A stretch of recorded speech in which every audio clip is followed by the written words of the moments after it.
1963, a shepherd named Yusuf was tending his flock on a barren hillside in southeastern Turkey. What he found that day would change everything we thought we knew about human civilization. Not gold, not treasure, something far more valuable. Evidence that rewrites 10,000 years of history. This is the story of Göbekli Tepe, the world's first temple, built before agriculture, before pottery, before the wheel. A monument so ancient, so impossible, that when it was first discovered, archaeologists refused to believe it was real. But here's what they didn't tell you in school. This wasn't built by primitive hunters. The evidence suggests something far more extraordinary. Our story begins in the Germush mountain range, where the Fertile Crescent stretches across ancient Mesopotamia. Picture this: 1963, a typical morning. Yusuf climbs the hill called Göbekli Tepe, literally Potbelly Hill in Turkish, a rounded mound rising above the plains. As he walks, his foot strikes something hard. Not a rock, something else. Limestone, shaped, deliberate. He bends down, brushes away centuries of dust, and sees what looks like carved stone jutting from the earth. Yusuf had no idea he'd just touched a pillar carved 11,600 years ago. That's 6,000 years before Stonehenge, 7,000 years before the pyramids of Egypt. Twice as old as any known civilization. Remember this moment, because what archaeologists would eventually uncover here doesn't just push back the timeline of civilization, it shatters it completely. But here's where the story gets interesting. For decades, nothing happened. The site was documented by American and Turkish surveys in the 1960s, then forgotten. Why? Because, according to everything archaeologists knew in the 20th century, hunter-gatherers didn't build monuments. They couldn't. They lacked the organization, the motivation, the time. The established timeline went like this. First, humans learned to farm around 10,000 BCE. Then they settled in villages, and only then, perhaps 5,000 years later, did they build monuments and temples. Agriculture led to civilization. Civilization led to religion. That was the theory. But Göbekli Tepe proves the exact opposite. And one man was about to discover just how wrong the experts had been. Enter Klaus Schmidt. 1994. A German archaeologist with the German Archaeological Institute, Schmidt was reviewing old survey reports when he came across mention of the site.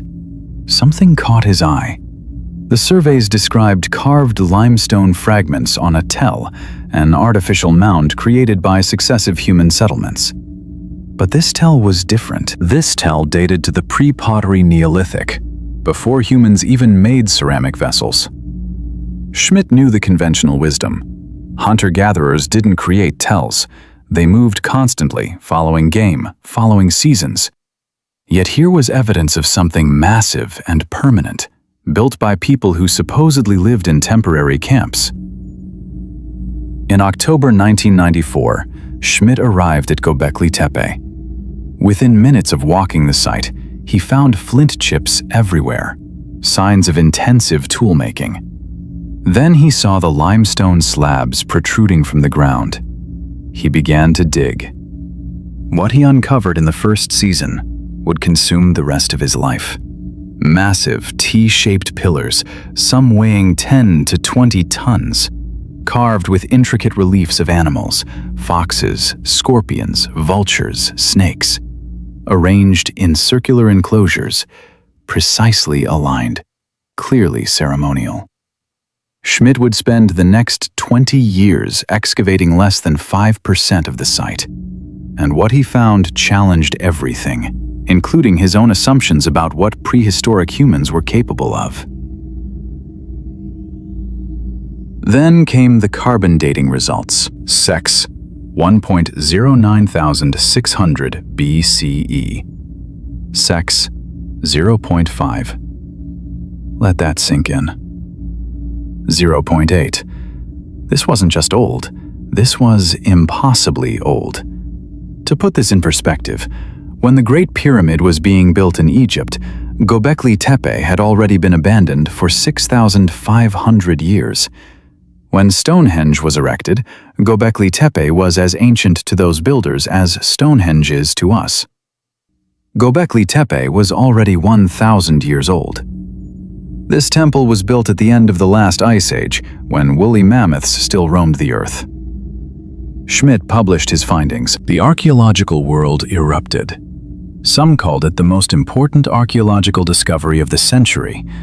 Others called it impossible. Many simply didn't believe it. But the evidence was undeniable, and it was about to get even stranger. Let's talk about what they actually built. Göbekli Tepe consists of at least 20 circular enclosures, though only a handful have been fully excavated. Each enclosure contains a pair of massive T-shaped pillars at the center, surrounded by smaller pillars arranged in a ring. But these aren't just pillars. The largest weighs approximately 20 tons. That's 40,000 pounds of precisely carved limestone. They stand up to 18 feet tall. Now, here's what makes this extraordinary. These people had no metal tools, no wheels, no beasts of burden, no previous experience building monuments, because monuments didn't exist yet. So how did they do it? Using only flint tools, they quarried these massive pillars from limestone bedrock a quarter-mile away. They shaped them, carved them with intricate reliefs, transported them uphill, erected them perfectly vertical. Modern engineers have calculated the labor involved. Moving a single 20-ton pillar with the technology available would require at least 500 people working in coordination. 500 people pulling, pushing, levering, supporting. Sex, and that's just to move it. Carving the stone, setting it upright, creating the circular enclosure? Multiply that effort many times over. Remember what I said earlier about hunter-gatherers lacking organization? The construction of Göbekli Tepe required coordination on a scale that shouldn't have existed for another 5,000 years. But it's what's carved on these pillars that truly mesmerizes.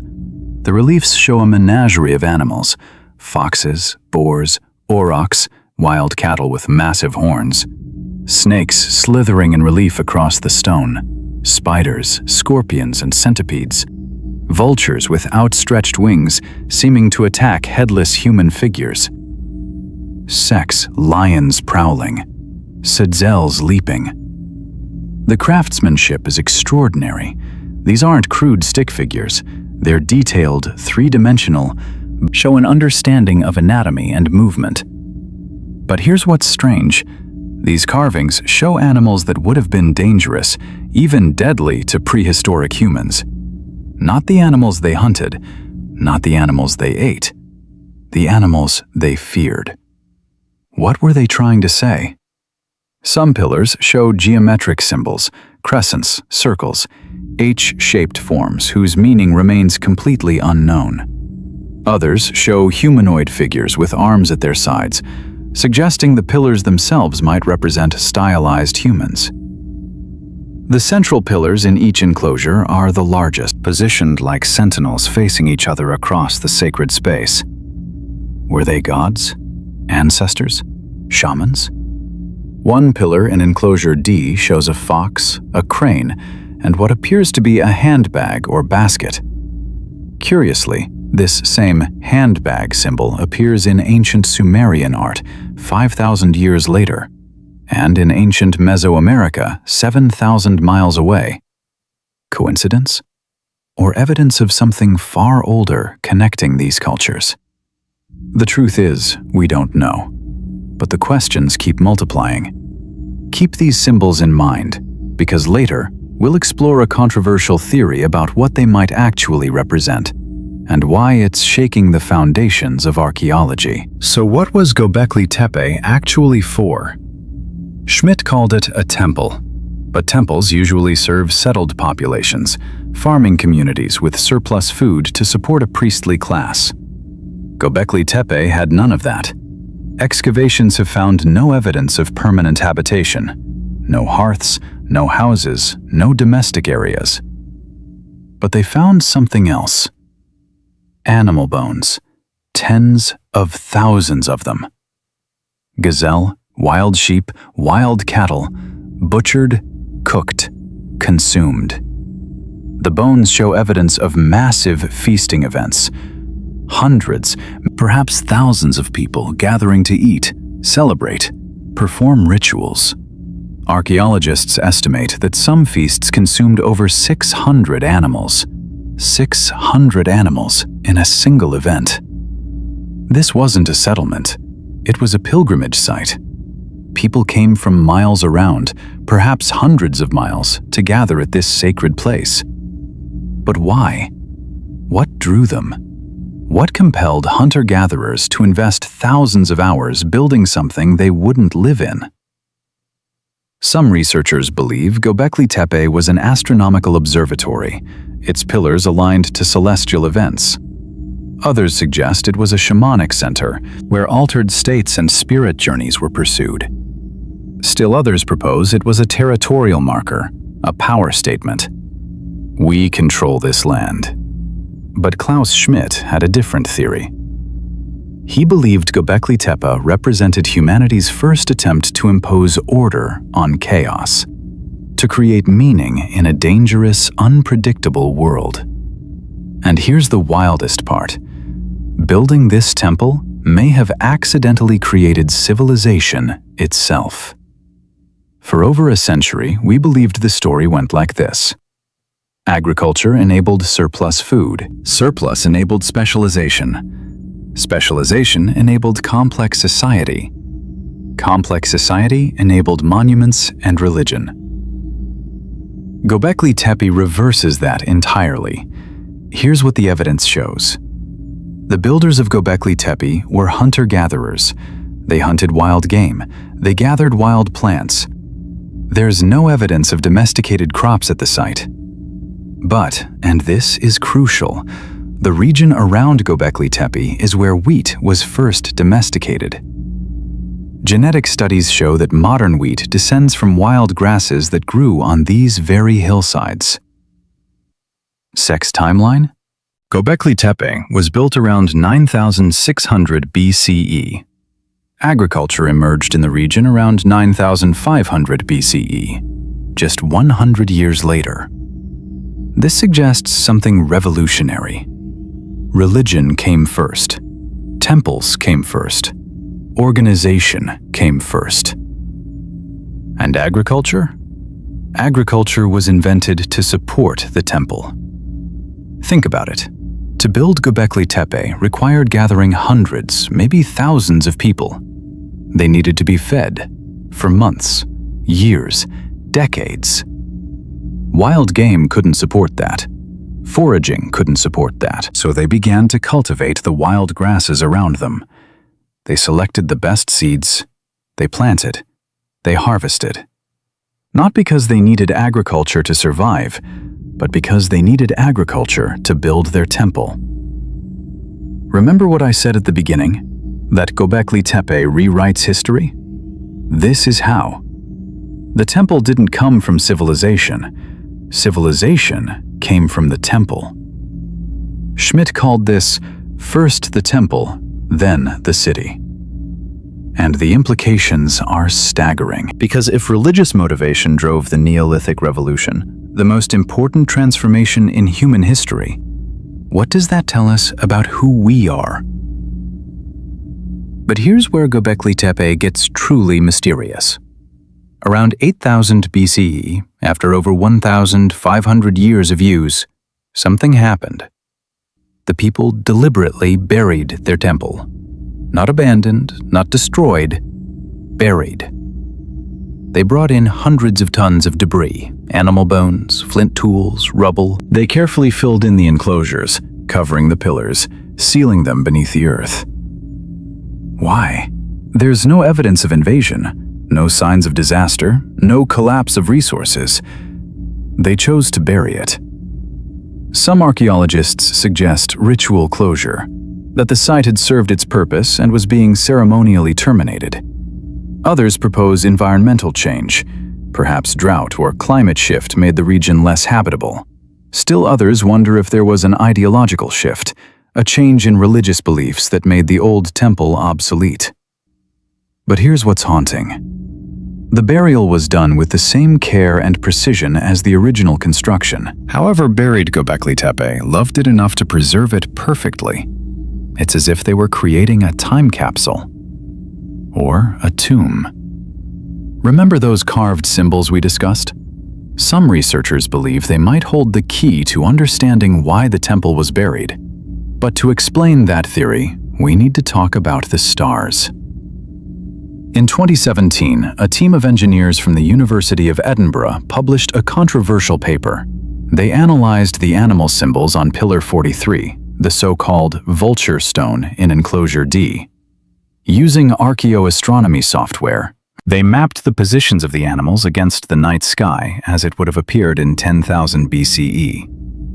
The result? A match. The vulture corresponds to the constellation we call Lyra.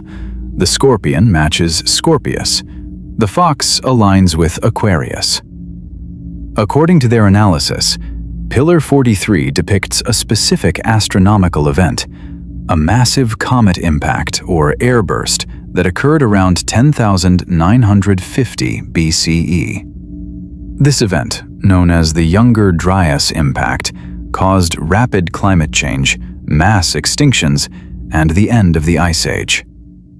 If the Edinburgh team is correct, Göbekli Tepe isn't just a temple, it's a memorial to catastrophe. The theory suggests that the survivors of this impact built Göbekli Tepe to commemorate what they'd witnessed: the sky falling, the world burning, the beginning of a new age. Now, it's important to note, this theory is highly controversial. Many archaeologists dispute it, arguing the evidence is circumstantial and the astronomical correlations could be coincidental. But it raises profound questions. How sophisticated was the astronomical knowledge of these prehistoric people? Were they tracking celestial events over generations? Did they understand that the impact came from the sky? And here's the chilling part. If they built a monument to warn future generations about cosmic threats, did we forget the warning? Göbekli Tepe has become a lightning rod in one of archaeology's most heated debates. The question: could there have been an advanced civilization before the ones we know about? Writers like Graham Hancock argue that Göbekli Tepe is evidence of a lost Ice Age civilization, one wiped out by the Younger Dryas catastrophe, leaving only remnants like this temple. The mainstream archaeological community strongly rejects this idea. They point out that there's no evidence of metallurgy at Göbekli Tepe, no writing systems, no evidence of cities or complex political structures. What we see at Göbekli Tepe is impressive, yes, but it's consistent with sophisticated hunter-gatherer culture, not a lost advanced civilization. However, and this is crucial, Göbekli Tepe does force us to radically upgrade our understanding of what primitive people were capable of. These weren't simple savages barely surviving. They were organized, creative, capable of abstract thought and long-term planning. They had art, religion, social hierarchies, specialized knowledge. The debate isn't really about whether there was a lost civilization. It's about expanding our definition of civilization itself. Does civilization require cities, writing, agriculture? Or is it about something deeper, the ability to imagine something greater than survival and the will to make it real? Remember at the start when I said this temple was built by people who supposedly couldn't build temples? The truth is more subtle. They could build them. We just didn't think they should have wanted to. Göbekli Tepe teaches us that the human capacity for wonder, for meaning-making, for reaching toward the divine, that's not a byproduct of civilization. It's what made civilization possible. The story doesn't end with Klaus Schmidt. When he died suddenly in 2014, the world lost a brilliant archaeologist who'd devoted 20 years to a single site. But the excavations continue. In the years since Schmidt's death, new discoveries have emerged. Ground-penetrating radar shows at least 200 more pillars still buried beneath the hill. We've excavated less than 5% of the site. In 2018, researchers announced the discovery of an even older site just 30 miles away, Karahan Tepe, with similar T-shaped pillars and circular enclosures. Then another site, and another. It's becoming clear that Göbekli Tepe wasn't alone. It was part of a network, a temple culture that spanned the region for thousands of years. Imagine that. An entire civilization we never knew existed, organized not around cities or kings, but around sacred sites and shared rituals. Each new discovery raises more questions. How far did this culture extend? How many sites remain undiscovered? What knowledge did they possess that we've lost? And here's what keeps archaeologists awake at night. If we missed this for so long, what else are we missing? So what does Göbekli Tepe mean for us today?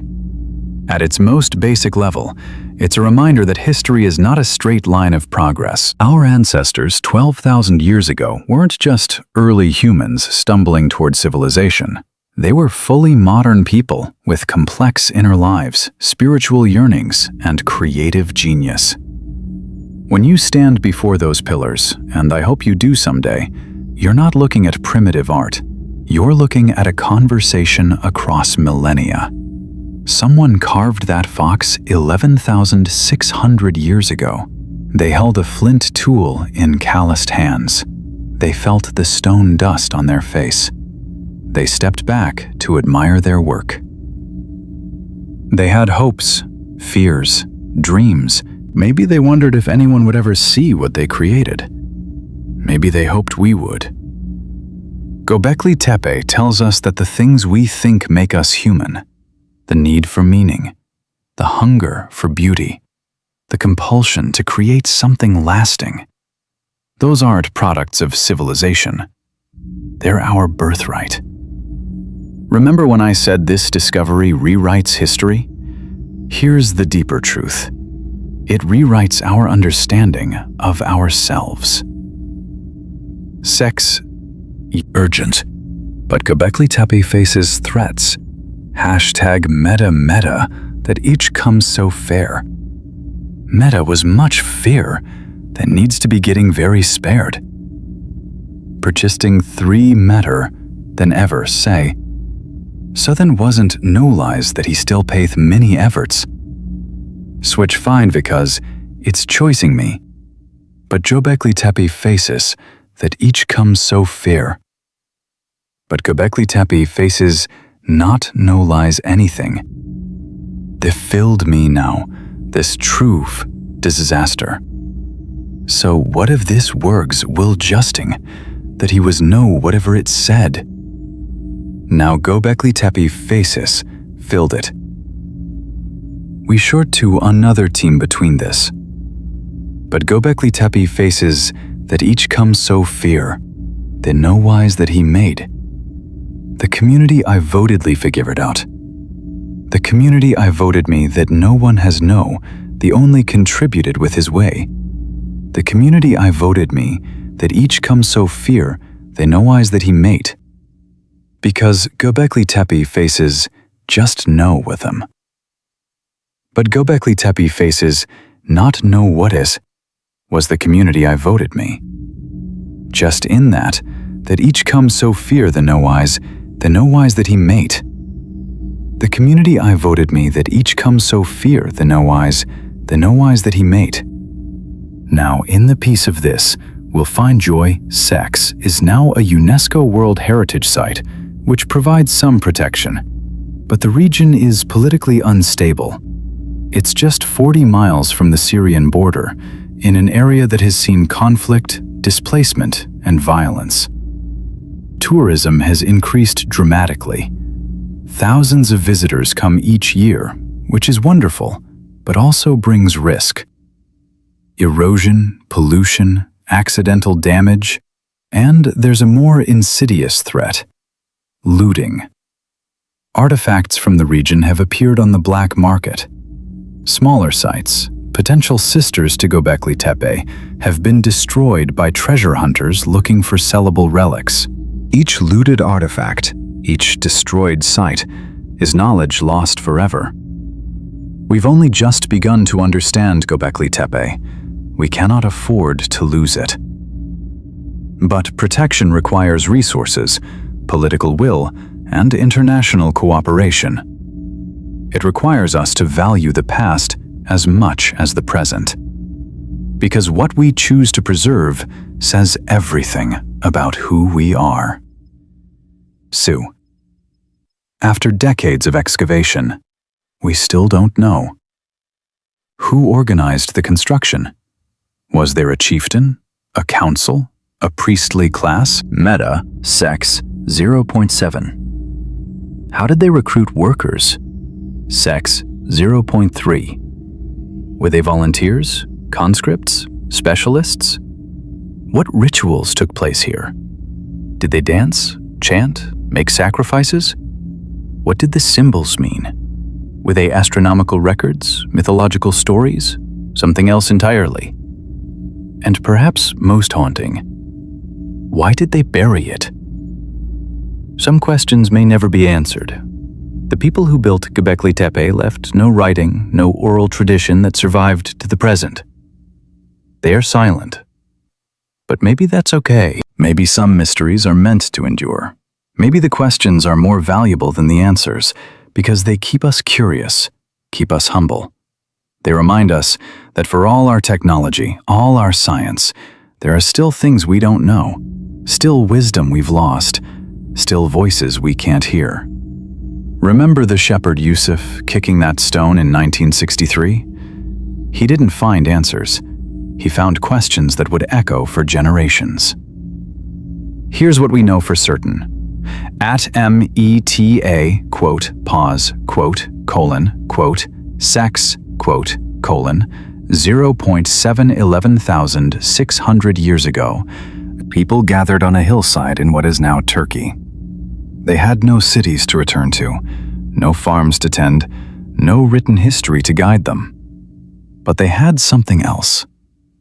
They had a vision of something greater than themselves, and they had the will to make it real. For over 1,500 years, they returned to that sacred hill. Generation after generation, century after century, they carved their dreams into stone.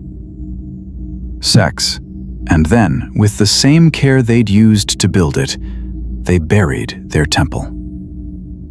Sealed it beneath the earth, left it as a gift to the future, to us.